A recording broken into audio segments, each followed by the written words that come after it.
I don't like asking for help. I was brought up to be self-sufficient, made six figures. I'm the person who's supposed to help people, and stuff happens. I always had worked. I always had a job. I always made good money. I lived on ranches and took care of the horses in Montana and Wyoming. I came back to California. I was like, wow, I could believe $1,200 a month. I'm stuck. So you become homeless. My family found out I was gay, and they weren't okay with it, so they gave me like 15 minutes to pack my things and go. I was constantly doing interviews for jobs, and I couldn't find a roommate. Within a few weeks, $1,000 goes like that. So I ran out of money, and the next thing you know, I was on the street. We've worked to try to educate the general public about the actual face of homelessness. And typically people think in terms of people with serious mental health issues, people with substance use disorders. And it is true that those folks are present among the homeless, but they are not the majority. The reality is that the primary driver of people becoming homeless is economic reasons. Think about the enormous percentage of low-income county residents who are paying 70, even 80% of their total income for rent. A car breaking down, making it impossible to get to work, is all it takes for that family or individual to be unable to pay the rent.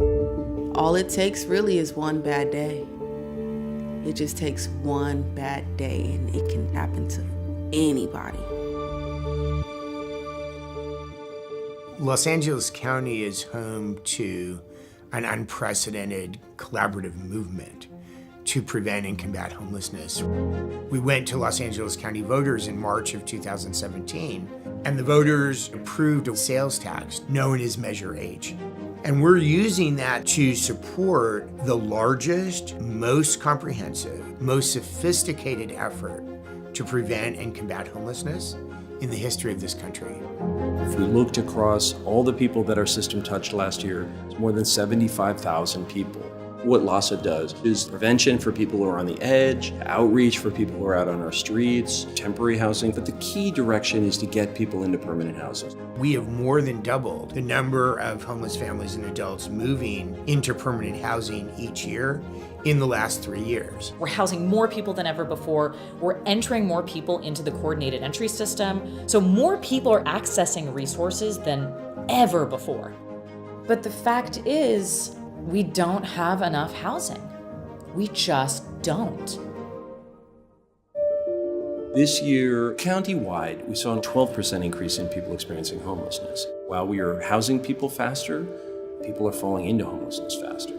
Rents here have been moving much faster than incomes. Last year, we had the most cost-burdened metropolitan area of any in the country. The fundamental root of our homelessness crisis is a housing crisis, a shortage of well over 500,000 affordable housing units in Los Angeles County.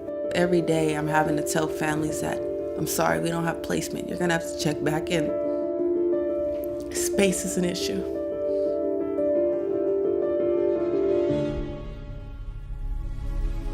Cost savings to the system of having somebody housed versus unhoused. Unhoused is $50,000 to $60,000 per year.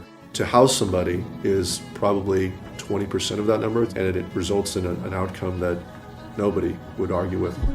They're people, and their pathway to housing also involves them believing that they're worth it, and us as a community having faith that they're just like us. Just like we deserve it, they deserve it. Somebody from LA Family Housing came out to the park, and I said, you got it, you got it, you got it, you got it, it's yours. And I went, oh my God. Got my key and cried. I have my own place. I'm able to have my own measure of dignity and pride. Even just have your own bed and your own room, and to have a door to shut. It's everything else that I went through on the street, and all that worrying and all that panic, it can just stay in the past. We very much need the collaboration of our partners in Sacramento to attack those key drivers of homelessness: rising rents, uncontrolled evictions, and shortage of affordable housing. Because if we don't support the construction of new housing, and definitely new permanent supportive housing, new shelter facilities, we are going to be with this problem for the foreseeable future. We as a community, we all need to do this. It's the only way it's going to happen. How do we envision permanent supportive housing or affordable housing or the services and saying, I'm okay with this in my community? Everyone just needs to sit up and say yes.